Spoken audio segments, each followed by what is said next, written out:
Olá pessoal, e seja bem-vindo de volta ao canal do Caminho 3T. E aqui a gente está continuando com mais um episódio da nossa série Gita Mahatmya.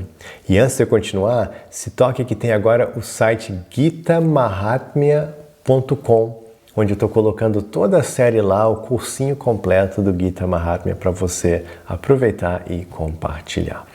Bom, então aqui a gente vai ver os poderes do 11º capítulo da Bhagavad Gita. E essa história vai ser bem legal, bem rica, com muitos detalhes. A gente vai aprender sobre transmigração da alma, sobre a importância, a responsabilidade que a gente tem kármica com tudo que acontece em torno da gente também.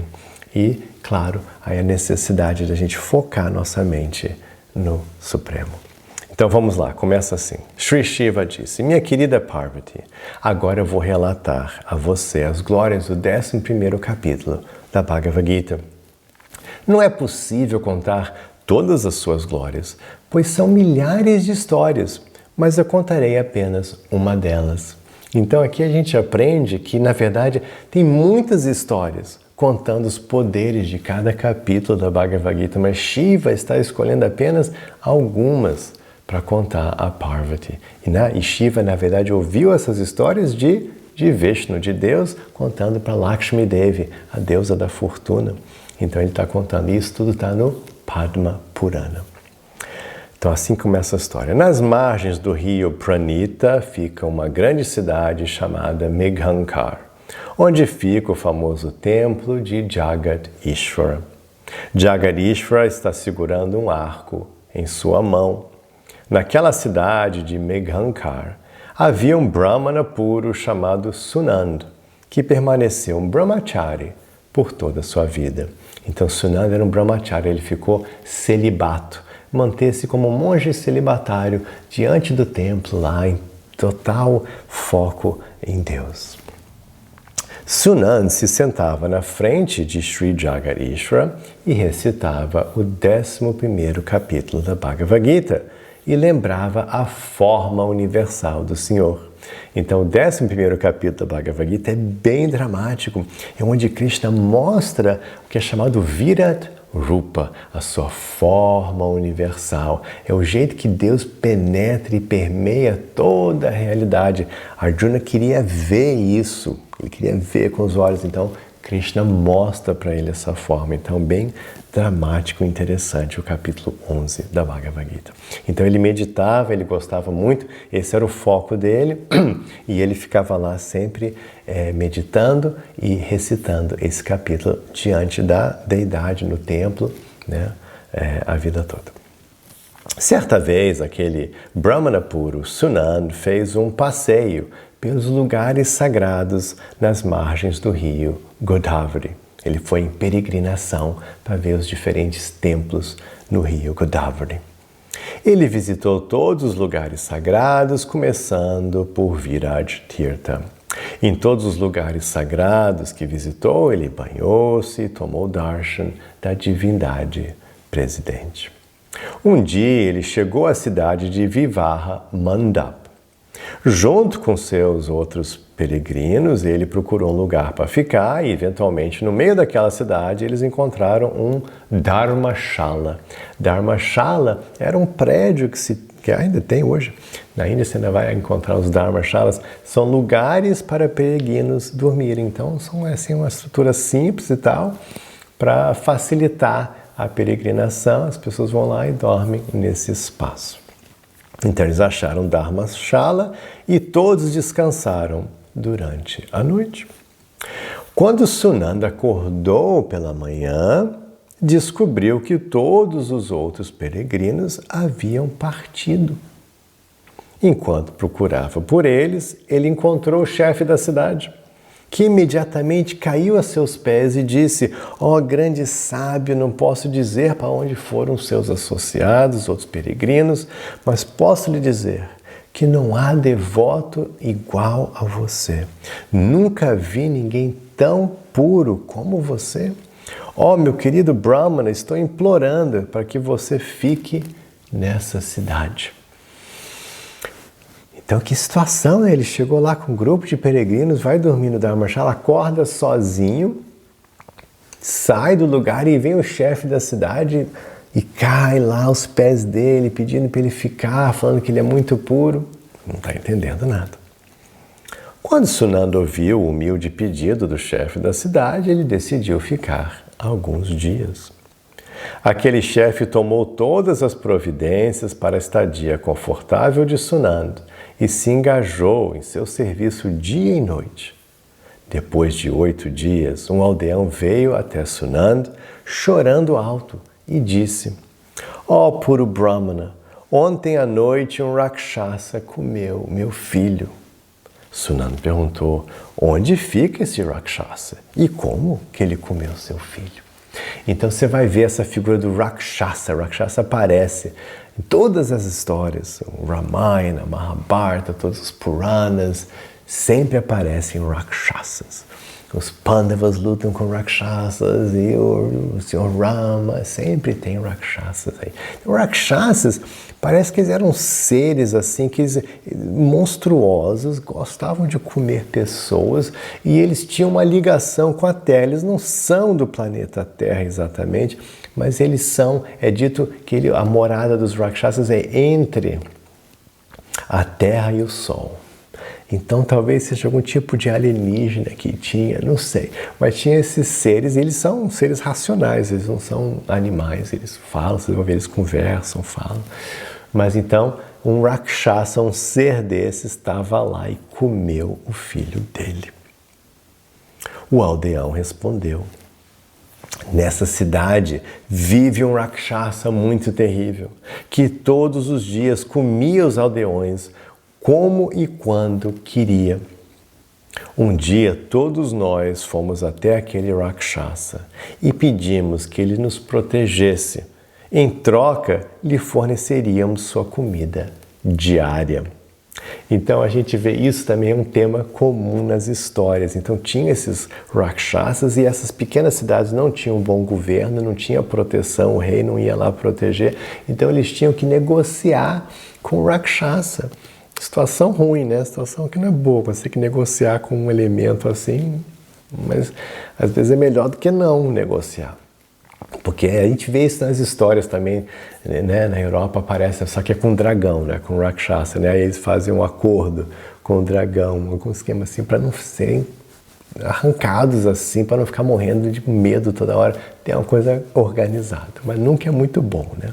Então eles fizeram um acordo com o Rakshasa. E olha que acordo que eles fizeram, foi bem meio diabólico essa ideia deles. Então, nós construímos o Dharmashala e todos os viajantes que vinham aqui eram enviados para lá para ficar enquanto dormiam. O Rakshasa ia lá e pegava eles. Então essa era a ideia deles. Vamos fazer uma atração turística, vem um turista e o Rakshasa então come turista, não come a gente. Terrível, né? Isso foi antes do TripAdvisor, né? Senão eles não iam ter uma nota muito boa.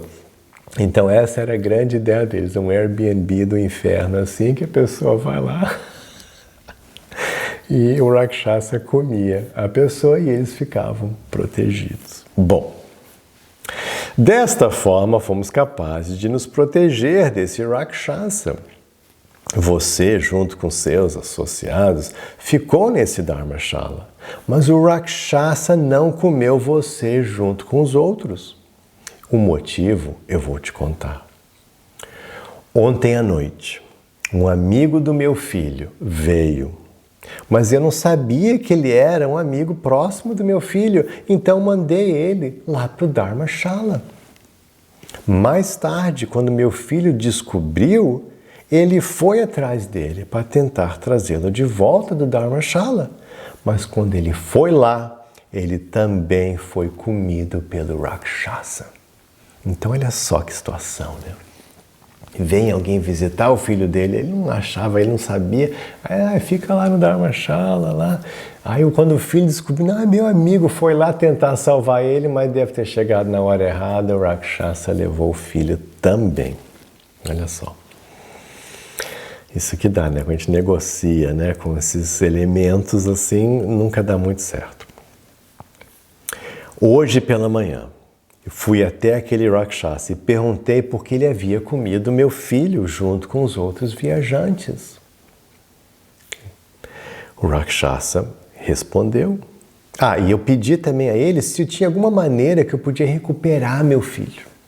Então, como é um ser assim não normal, não é um ser normal da Terra, um animal assim qualquer, então os seres que são consumidos pelos Rakshasas não são exatamente comidos, né? Acho que transformados ou ficaram lá de alguma forma, né? Como as histórias dos vampiros que continuam como vampiro, enfim, alguma coisa. Então ele achou que tinha um jeito de recuperar o filho, queria saber como recuperar o filho dele. O Rakshasa respondeu: eu não sabia que seu filho também havia entrado no Dharmashala. Então eu comi ele junto com os outros. No que diz respeito a recuperá-lo, isso será possível quando eu estiver livre deste corpo de Rakshasa. O que será possível pela misericórdia de uma pessoa que esteja diariamente recitando o 11º capítulo da Bhagavad Gita. Nesse momento, há um Brahmana hospedado nessa cidade que ficou no Dharmashala, mas eu não comi ele, porque ele recita diariamente o 11º capítulo da Bhagavad Gita. Se ele recitar diariamente o 11º capítulo da Bhagavad Gita 7 vezes e depois borrifar água em mim, então poderei me libertar da maldição deste corpo de Rakshasa. Então 7 dias, este aqui já passaram, né? Ele já está esse tempo aqui, então ele já estava 7 dias na cidade recitando, então por isso que teve esse prazo assim. Bom, Sunanda perguntou àquele aldeão: que pecado essa pessoa cometeu para obter um corpo de Rakshasa? E o aldeão respondeu. Então agora a gente vai saber como que o Rakshasa recebeu aquela forma. Teve aquele karma de ter que ser um tipo de um monstrinho, né, comendo pessoas. Há muito tempo atrás existia um fazendeiro nessa cidade. Um dia ele estava guardando os campos quando, a pouca distância dele, um grande abutre atacou uma pessoa que viajava pela estrada. Naquele momento, um yogi que estava passando e quando viu aquela pessoa sendo atacada por aquele abutre, veio correndo a seu auxílio. Mas quando o alcançou, já era tarde demais.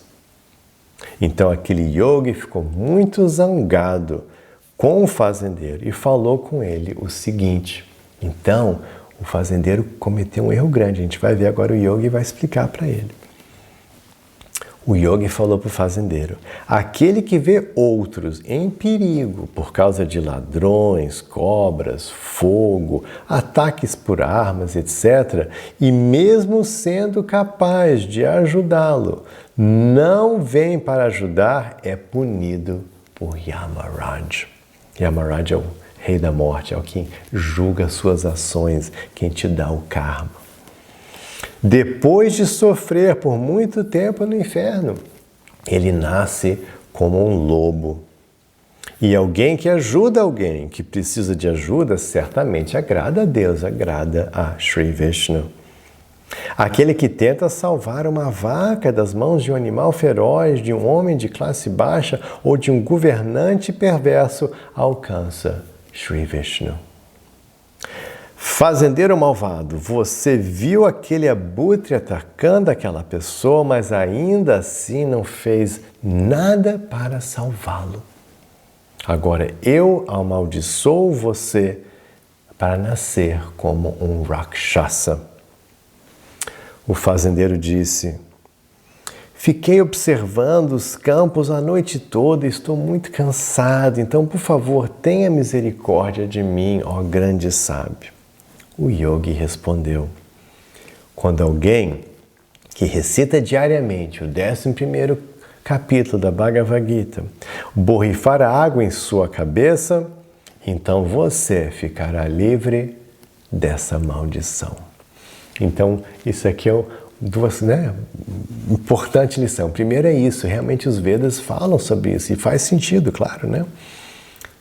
Até a lei do Estado também fala, se você pode ajudar alguém e não ajuda, você é cúmplice, você participou, você estava lá, você tem, né, quando você vai aprender a tirar a sua habilitação para dirigir, se você tem um acidente, você tem que ajudar, você não pode dizer, eu tenho um acidente. Não, você tem que parar e ajudar.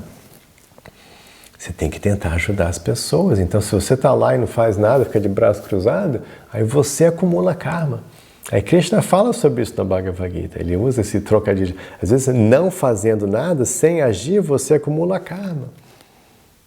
E às vezes, né? E você aprendendo Bhagavad Gita, você pode agir e não acumular karma. Então, você pode agir e não acumular, e não agir e acumular karma mesmo assim. Então, você tem que aprender a se comportar direito sempre.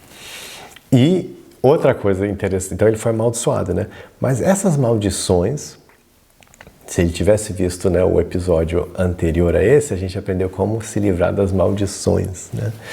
Mas nesse caso, essa maldição está vindo de um sábio. Então as maldições, entre aspas, dos sábios, na verdade, são grandes bênçãos. Então agora ele vai ver que ele está sendo abençoado. Então, ele faz essa negociaçãozinha, isso é normal também. Quando as pessoas eram amaldiçoadas pelos sábios, o correto era você, né, não xingar, atacar, que aí você só piora. Que nem se você está lá no juiz, lá o juiz passa a sentença e você, seu juiz, aí ele te dá, ele aumenta a sentença, você sabe, né? Você vai piorar ainda. Seu juiz, filho da... então agora você vai ter mais isso. Então, você tem que, não, sim, obrigado, né? E você pede uma negociaçãozinha, dá para, né, fazer aqui mais um. Aí, então é normal. Então, sim, você vai nascer como Rakshasa, mas você vai ser liberado por alguém que recita o 11º capítulo da Bhagavad Gita. Ok. Vendo esses eventos surpreendentes, o aldeão perguntou ao Rakshasa... pulei aqui. O aldeão disse... Meu querido Sunanda, com sua mão gentilmente borrife água na cabeça desse Rakshasa. Depois de ouvir essa história do aldeão, Sunanda foi com ele até o local onde aquele Rakshasa estava hospedado. E enquanto ele recitava o 11º capítulo da Bhagavad Gita, borrifou água em sua cabeça. Aquele Rakshasa imediatamente alcançou a forma de 4 braços como a de Sri Vishnu. Não só ele, mas todos os milhares de pessoas, todas as milhares de pessoas que ele tinha comido, também alcançaram essa forma de 4 braços de Sri Vishnu. Todos eles foram liberados. Todos eles atingiram liberação com a mesma forma de Deus. Todos sentaram-se no avião de flores que havia sido enviado para levá-los de volta ao reino de Deus, a Vaikunta. Então eles foram todos liberados pelo poder da pureza do 11º capítulo da Bhagavad Gita e do devoto, né, recitando com devoção o 11º capítulo da Bhagavad Gita. Então todos lá, então imagina essa cena, né, assim, todos aqueles milhares de pessoas atingindo liberação diante deles, assim. Vendo esses eventos surpreendentes, o aldeão perguntou ao Rakshasa qual deles era seu filho, porque a gente não vai voltar ao reino de Deus nesse corpinho aqui, porcaria, não, você tem um corpo espiritual brilhante. Então ele não conseguia reconhecer quem era o filho dele, porque ele estava num corpo já transcendental. Ele tinha atingido esse tipo de liberação que você recebe um corpo igual a de Deus. Então, ele pergunta para o Rakshasa, vem cá, qual desses aqui é meu filho? Ao ouvir o Rakshasa começou a rir e apontou para uma daquelas milhares de pessoas lindas sentadas no avião transcendental e respondeu, esse é seu filho. Aí o aldeão foi para aquela pessoa lá. O aldeão pediu que seu filho voltasse para casa com ele. Ao ouvir o pedido de seu pai, o filho respondeu sorrindo. Meu querido senhor, muitas vezes você foi meu filho e eu o seu. Mas agora, pela graça desse grande e puro devoto Sunanda, fui libertado dessa roda de nascimentos e mortes. E agora estou indo para casa, minha verdadeira casa, Vaikuntha, o reino de Deus. Caro Senhor, gentilmente renda-se aos pés de lótus de Sunanda e ouça dele o 11º capítulo da Bhagavad Gita. E você também será capaz de alcançar a morada de Sri Vishnu, Vaikuntha. Você também vai poder voltar ao reino de Deus. Disso não há dúvida. Da boca de Sri Krishna, essas instruções nectárias vieram no campo de batalha de Kurukshetra em resposta às perguntas de seu amigo Arjuna. E somente ouvindo e recitando este discurso é que se pode quebrar o nó apertado que nos prende a esta roda de nascimentos e mortes. Então, bem interessante isso aqui. A gente fica cheio de apegos, toda hora as pessoas me perguntam: e quando morrer a gente vai reencontrar os nossos entes queridos, os antepassados? Não, você não vai encontrar, porque já foi, já acabou.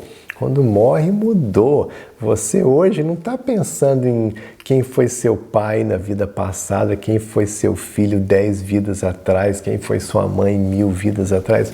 Você não pensou um segundo sobre isso, porque acabou, não existe mais.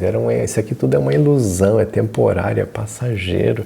Essas ligações desaparecem, como as coisas do seu sonho desaparecem quando você acorda.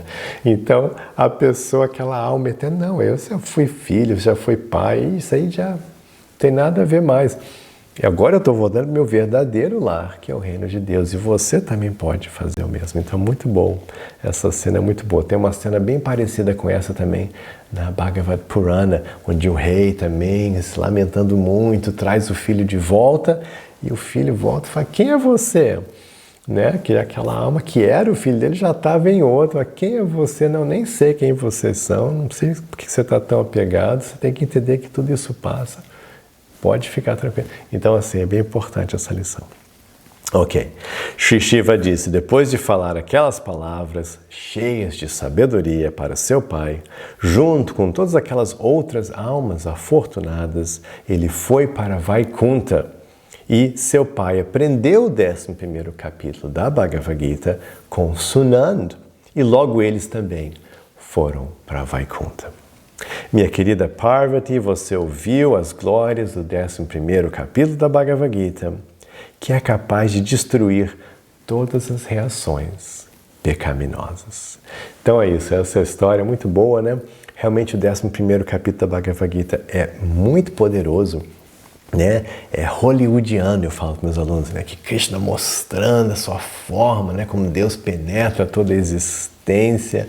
Muito bom, até porque tem muitos farsantes aí, né? Hoje em dia, sempre teve, mas sempre tem gente se declarando ser Deus. Eu sou Avatar, eu sou Deus. Tem muito disso, né? Você vai na Índia, assim, sempre tem, em cada esquina tem alguém se declarando ser Deus. Então, o nosso grande mestre Swami Prabhupada falava assim, aí quando alguém fala isso, você fala assim: por favor, mostre a sua forma universal, que aí pronto, não tem mais isso, né? Quem quer palha, então mostra aí a sua forma aí como, né? Todo o universo todo, como Krishna fez na Bhagavad Gita. Pronto. Então, assim é muito bom.